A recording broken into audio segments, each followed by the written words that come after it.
historia que aparece solamente en un evangelio y es en el Evangelio según San Mateo. Y dice el verso 27 de Mateo 9, pasando Jesús de allí, le siguieron 2 ciegos dando voces y diciendo: ten misericordia de nosotros, hijo de David. Y llegando a la casa vinieron a él los ciegos y Jesús le dijo: ¿creéis que puedo hacer esto? Ellos dijeron: sí, Señor. Entonces les tocó los ojos diciendo: conforme a vuestra fe os sea hecho. Y los ojos de ellos fueron abiertos, y Jesús les encargó rigurosamente diciendo: mirad que nadie lo sepa. Pero salidos ellos divulgaron la fama de él por toda aquella tierra.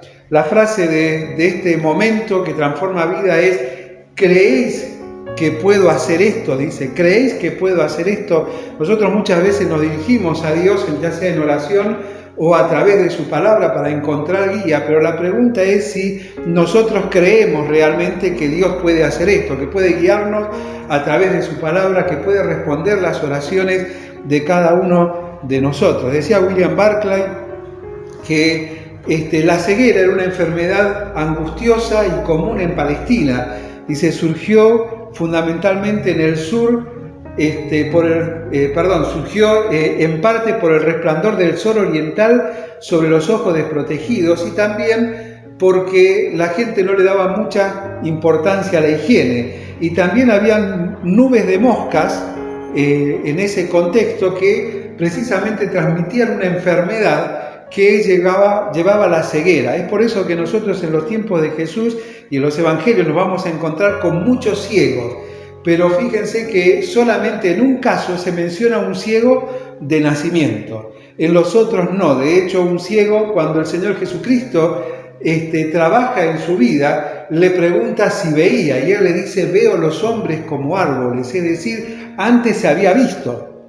Y habla precisamente de este contexto del que Barclay nos decía, ¿no? Es decir, no todos los ciegos de los evangelios eran ciegos de nacimiento, sino la gran mayoría eran ciegos por esto que sucedía, ¿sí? La falta de higiene, la desprotección, o como vimos en aquel ciego que el Señor Jesucristo dice que le pone barro sobre sus ojos, y vimos que la saliva era considerado un elemento vital para la higiene de los ojos, pero no todos lo hacían. De la misma manera, cuando nosotros nos encontramos con este caso, lo primero que podemos y debemos notar es que el Evangelio es integral. El Evangelio no solo afecta al cuerpo de la persona, sino que afecta a su cuerpo. Aquí vemos la implicancia en el cuerpo era ciego, pero afecta el alma, que es la relación conmigo mismo y la relación con el contexto. Es decir, no es la relación con uno mismo la misma que antes de ver y después de no ver, y mucho menos con el contexto, pero también la relación en relación al Espíritu, que es mi relación con Dios. Mi pensamiento en función de la justicia y el amor de Dios varía en cada circunstancia de mi vida. Hay momentos donde nosotros nos gozamos en Dios y debemos sincerarnos en eso, pero hay momentos donde nosotros encontramos cierta injusticia en el obrar de Dios. ¿Por qué? Porque nos cuesta comprender. Si bien hablamos de un Dios soberano, nos cuesta vivir bajo su soberanía y aceptar lo que Dios permite. Y esto tiene relación directa, en primer lugar, con nuestra condición, ¿sí? La razón de la ceguera, no solamente en ellos, era el descuido del cuerpo, pero también la razón de la ceguera en el ser humano es el descuido de la relación con Dios. Decía el apóstol Pablo en 2 Corintios 4:4 que el Dios de este siglo cegó el entendimiento. Vieron como las nubes de moscas infectaban y se perdía la visión. Bueno, de la misma manera el pecado, la multitud de la oferta del pecado dice que produce ceguera en el hombre. Dice, el Dios de este siglo, Satanás, cegó el entendimiento de los hombres para que no les resplandezca la luz del Evangelio. Una visión natural,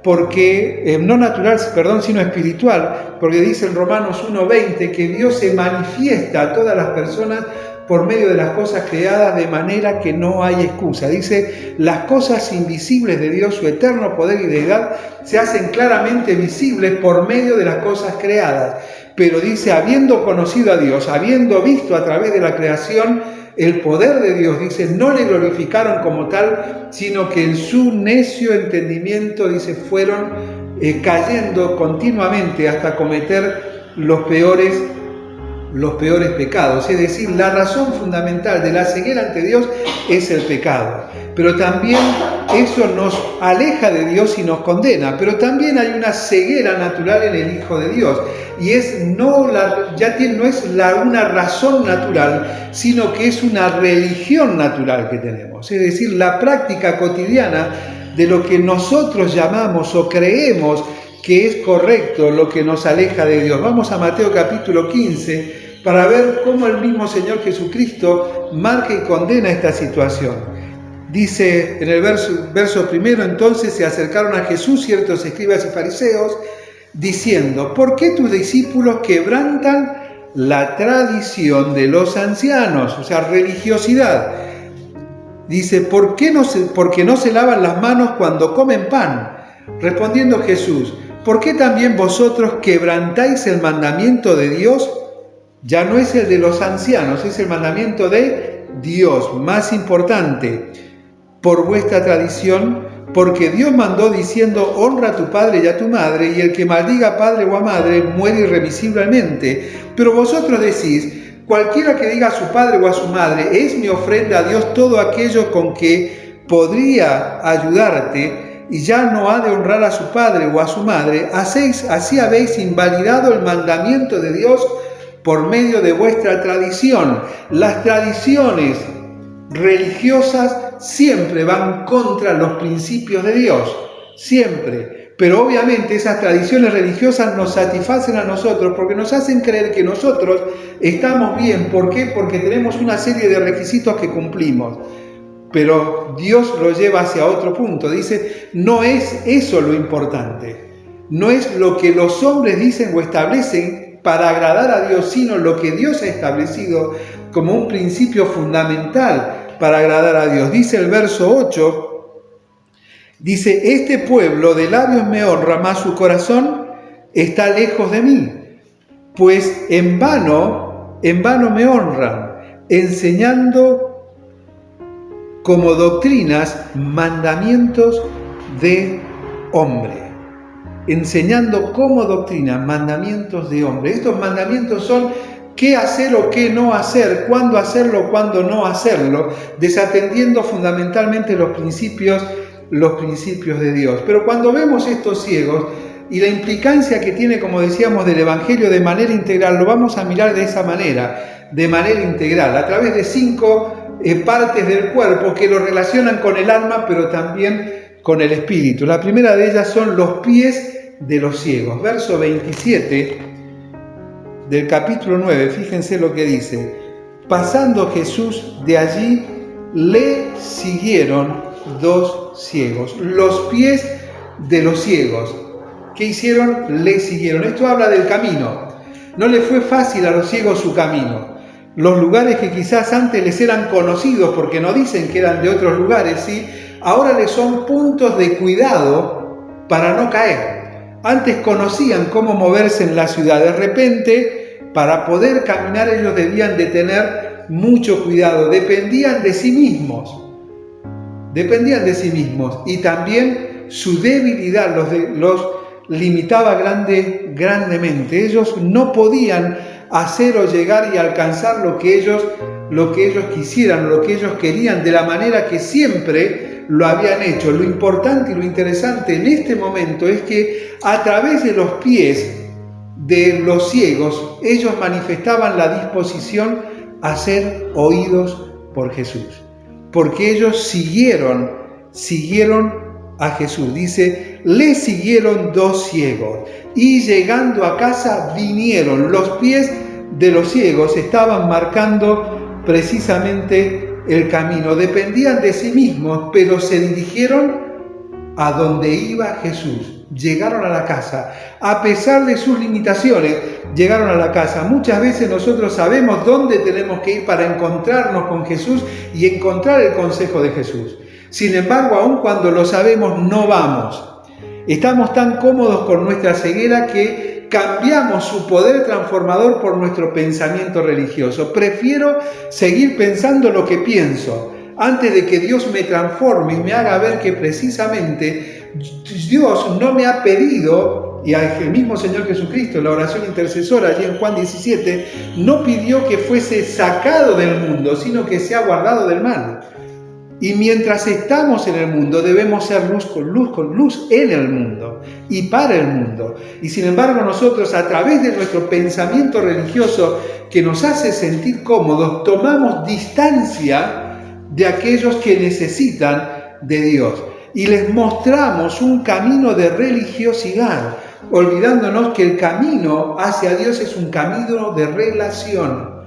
Y comenzamos a decir nosotros: no hacemos esto que ustedes hacen.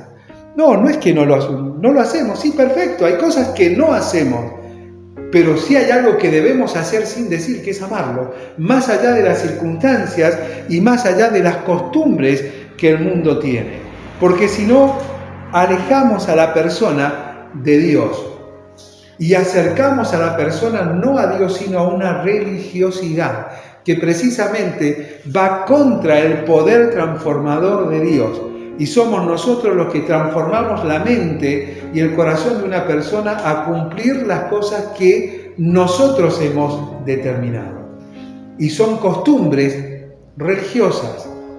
Y ellos confrontaron a Jesús con costumbres religiosas. Jesús los confrontó con la palabra. Hay cosas más importantes: demostrar el amor, el honrar, dice, a vuestros padres. Pero sin embargo, muchos de ustedes utilizan esto de manera equivocada. Pero no solamente los pies de los ciegos, sino la boca de los ciegos. En el verso 27 también dice: los ciegos le siguieron dando voces. Los ciegos le siguieron dando voces.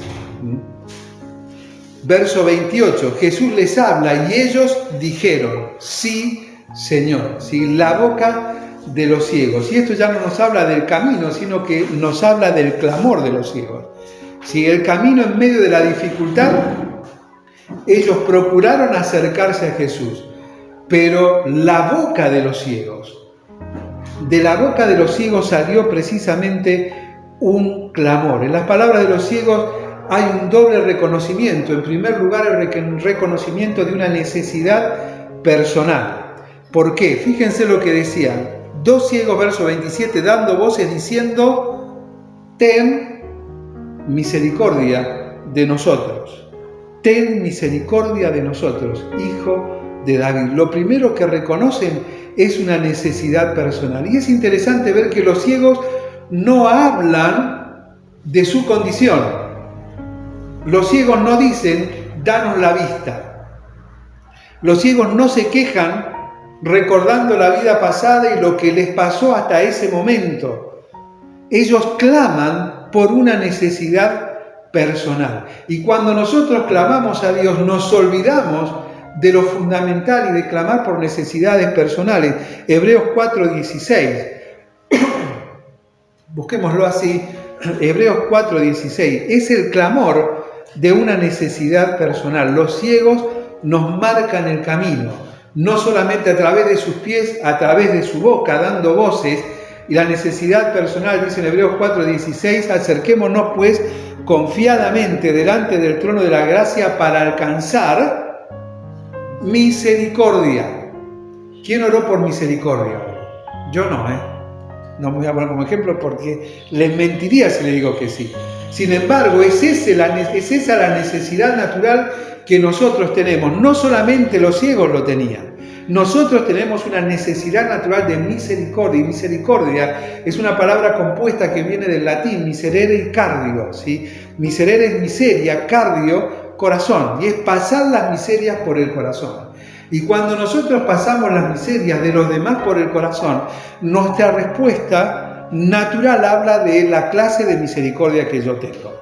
Pero cuando Dios pasa mis miserias por su corazón, Él nos muestra la clase de misericordia que Él nos tiene, que es distinta a la nuestra. Nosotros pasamos la misericordia, las miserias de otros por el corazón, ¿y qué decimos? Por algo estará así, algo habrá hecho.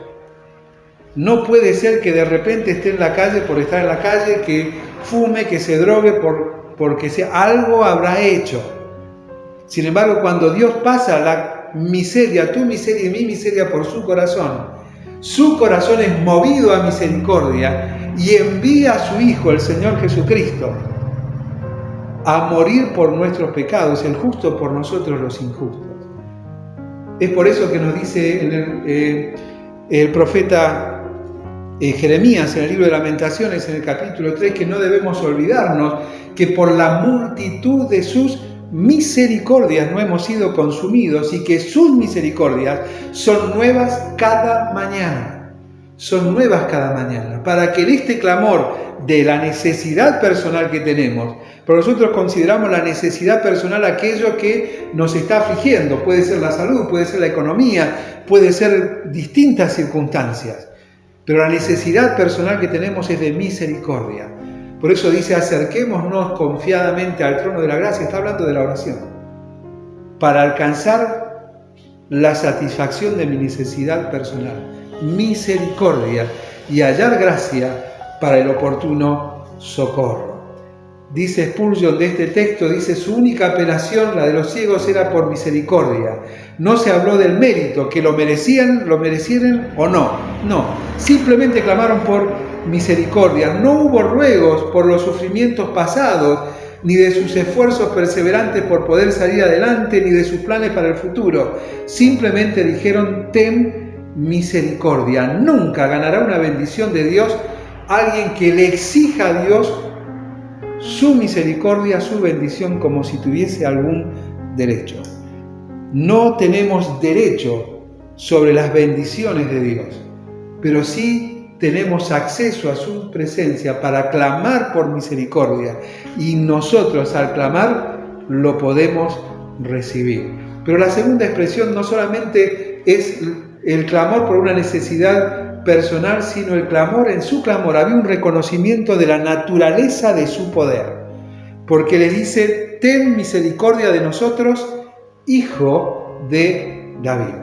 Estaban reconociendo que Jesús era el Mesías, era el Hijo de Dios, algo que más adelante en el tiempo, y en otro evangelio lo explicita en Juan capítulo 9, verso 22, todo aquel que reconociese que Jesús era el Hijo de Dios, habían estipulado como ley religiosa que fuese expulsado de la sinagoga, que fuese echado, porque no se podía reconocer esto. Sin embargo, ellos hablan precisamente de una necesidad personal, pero también de la naturaleza del poder ante el quien estaban clamando. No clamaban a cualquiera, le clamaban al Hijo de David. Le clamaban a aquel que precisamente podía transformar su vida. Pero también en tercer lugar, en el verso 28, ya no tenemos los pies, la boca, sino tenemos el oído o los oídos de los ciegos. Verso 28 dice, y Jesús les dijo. Ahí les habla Jesús. El ciego tiene que oír. Hasta aquí caminó. Hasta aquí clamó. Pero es el momento de mostrar cuál era su convicción. Jesús les habla, ellos oyen. ¿Y qué le dice Jesús? ¿Creéis que puedo hacer esto? ¿Creéis que puedo hacer esto? Y esto me confronta con mi fe a la hora de orar, ¿no? Porque cuando habla de Abraham, dice que Abraham, ¿cómo fue llamado? Amigo de Dios. Pero ¿qué dice? Y creyó Abraham a Dios. No dice que creyó en Dios, le creyó a Dios lo que Dios le había dicho y le fue contado por justicia. Y le creyó, dice, aun cuando todo le era adverso, relata en Hebreos capítulo 11. ¿Por qué todo le era adverso? Porque inclusive hasta su mujer no solamente era estéril, sino que era vieja. Ya dice, había cesado el uso de las costumbres de las mujeres, es decir, no era fértil. No había manera de que pudiese, sin embargo, creyó a Dios. Y en los tiempos de Dios, Dios obró convicción en Abraham. La misma convicción que hubo en estos ciegos. Ellos creían en el Dios del cual hablaban y al cual ellos se habían acercado. Seguramente los ciegos habían oído de los milagros de Jesús? Seguramente, y se ocuparon en procurar ser observados, tenidos en cuenta por Jesús. Porque precisamente dice, cuando iba por el camino ellos gritaban, querían ser tenidos en cuenta por Jesús. Pero Jesús no se detuvo ahí, eso es interesante, lo vamos a ver enseguida. Jesús los escuchó, sí. Pero lo importante no era que Jesús los escuchara a ellos, sino lo importante era que ellos escucharan a Jesús. De la misma manera, nosotros debemos aprender a oír a Dios. Demandamos que Dios nos oiga, pero debemos aprender a oír a Dios. Él no los atendió hasta que no estuviesen adentro de la casa. Ahí manifestaban su convicción. Muchas veces hablamos de Dios a otras personas que quizás están alejadas, están dolidas y razonan o plantean cosas desde lejos. Saben dónde tienen que ir, pero tienen la excusa para no ir. Plantean razones de sus propios pensamientos en función de eso para no ir. Pero la convicción del Dios en el cual dicen creer no se manifiesta afuera, sino que se manifiesta adentro, yendo a donde estaba Jesús. Y cuando estuvieron adentro, Jesús les habló. ¿Creen que puedo hacer esto? Bien, ya pasamos todo este tiempo donde el camino fue dirigido hacia un lugar puntual, donde el clamor fue dirigido hacia una necesidad puntual. Y en ese lugar y con ese clamor, la convicción es probada. ¿Creen que puedo hacer esto? Dios no atiende al desinteresado, sino al que está dispuesto a despojarse a sí mismo de sus cargas. Dios no atiende al desinteresado. Y estos ciegos mostraron interés. Siguieron. Mostraron su convicción. Y despojar, ¿qué cargas? En primer lugar, cuando hablamos del Evangelio, apunta precisamente a ser despojado de la carga que lo condena al infierno, del pecado propio. Dice Isaías 1:9, dice, venid y 1:9 o 6, venid y luego y estemos a cuenta. Dice, si vuestros pecados fueren como la grana, como la nieve, serán emblanquecidos, si fueren rojos como el carmesí, vendrán a ser como blanca lana. Es decir, el primer despojo no lo puede hacer el hombre, sino solamente viniendo a Dios del pecado propio, el pecado que me condena al infierno.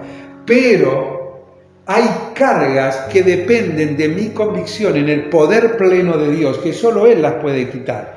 Son aquellas de las cuales el mismo Señor Jesucristo en Mateo 11, 28 a 30 nos deja o nos invita diciendo, venid a mí. La primera, venid para ser salvo.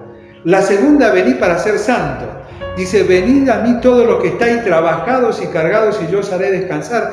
Llevad mi yugo sobre vosotros y aprended de mí que soy manso y humilde de espíritu y hallaréis descanso para vuestras almas, porque mi yugo es fácil y ligera mi carga. La confianza, la convicción que me preserva para salvación, pero que también manifiesta su poder pleno para santidad, donde Él me da lo que necesito. Cuando clamo de manera correcta, yendo por el camino de manera correcta, con la convicción, no simples palabras, de hablar y de creer en un Dios todopoderoso, en un Dios que en el fondo cuando las papas queman, como dice el dicho, espero que actúe como yo quiero, según mi propio pensamiento. No, Dios espera que nosotros aprendamos y aprendamos del ejemplo de Abraham. ¿Cuándo obró Dios? Cuando ya todo era imposible, humanamente imposible, ahí obró Dios. Cuando físicamente ya no había posibilidades, de repente Dios obra un milagro y viene el nacimiento de Isaac. Pero también nos habla no solamente de la parte física, porque hablamos de los pies, la boca, los oídos de los ciegos. En el verso 29, Jesús habla del corazón de los ciegos. Y ahí nos lleva al alma. porque dice, conforme a vuestra fe sea hecho. El corazón de los ciegos, ¿dónde tenían puesta su confianza? Cuando Jesús vio su convicción, no solamente la vio, sino hizo que la expresaran públicamente. Jesús le responde, conforme a vuestra fe, a los deseos de tu corazón, sea hecho. Para que Jesús obrara era necesario que ellos activaran su fe.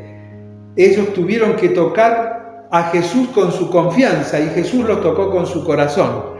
¿Por qué? Porque el corazón de Jesús son manos que hacen, no son palabras que se dicen.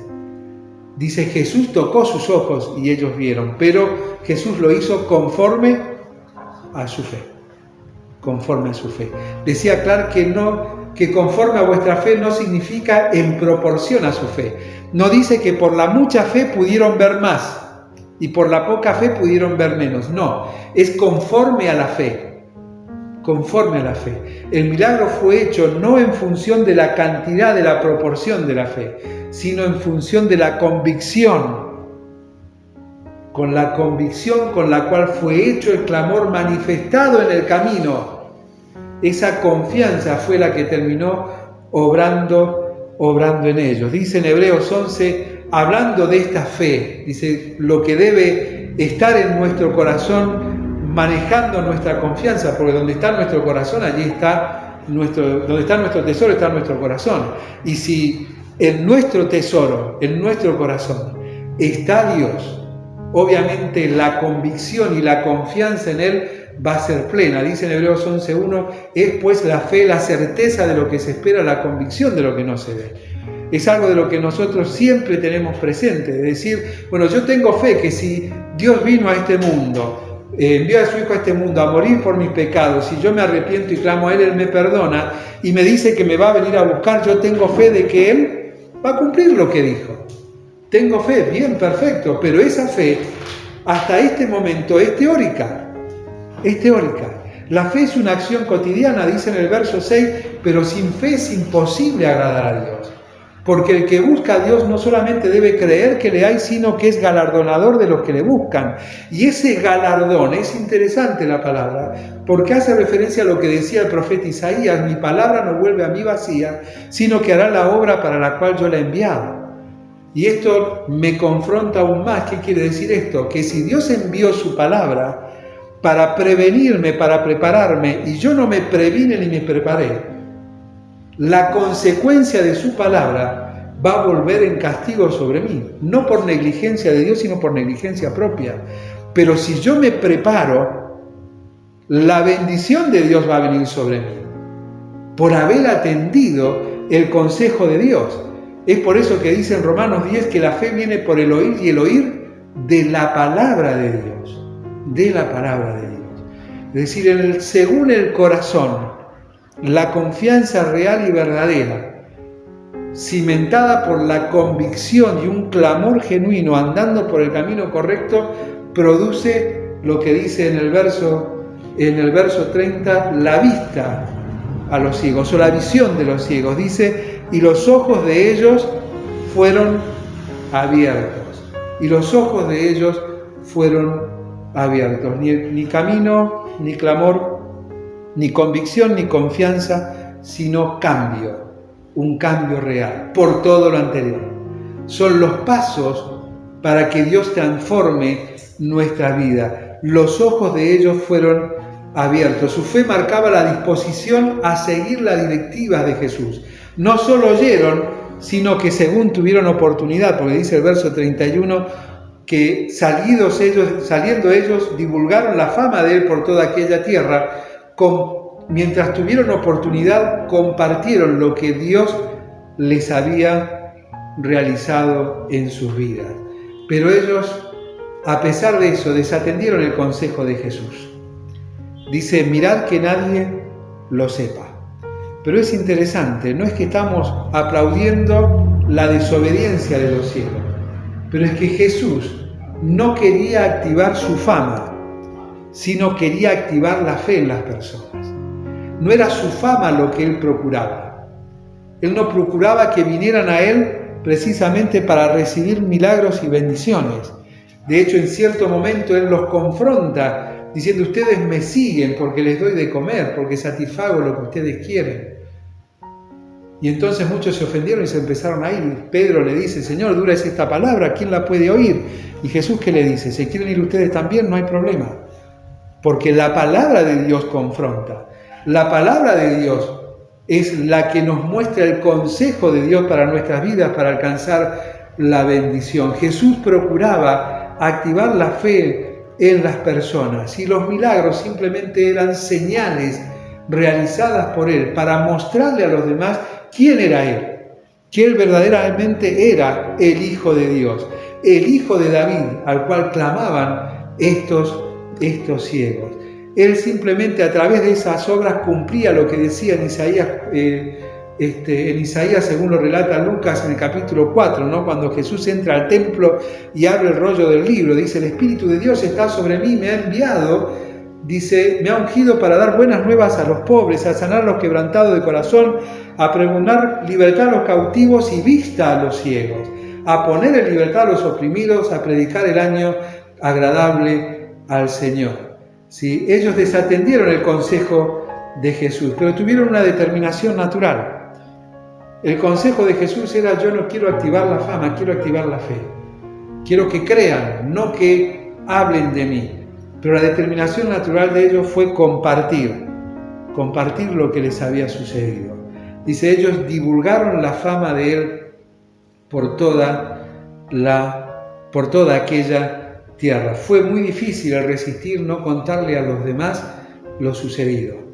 No fue una desobediencia admirable, pero sí fue una gratitud consecuente.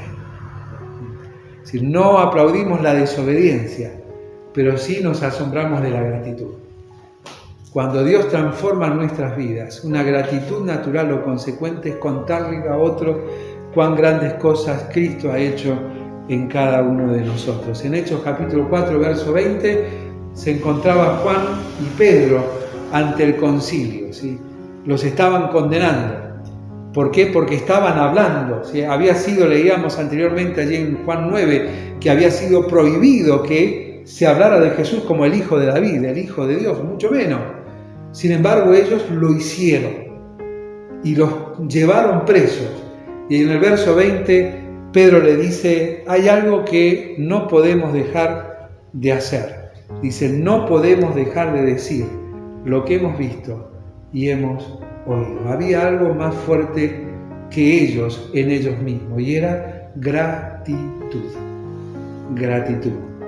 Y por gratitud, lo que habían recibido no podían dejar de compartir. La pregunta es: ¿cómo está nuestra gratitud para con Dios?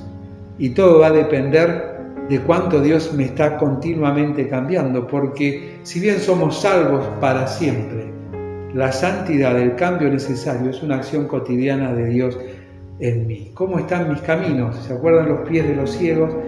¿Cómo está mi clamor? ¿Por qué cosas estoy clamando? ¿Cómo está o dónde está mi convicción y mi confianza? Para que Él me vaya cambiando a mí cotidianamente. Porque el cambio de Dios en mí no solo agrada a Dios, sino que trae de parte de Dios bendiciones también para nuestras vidas. Fuimos ciegos, éramos ciegos. Él abrió nuestros ojos.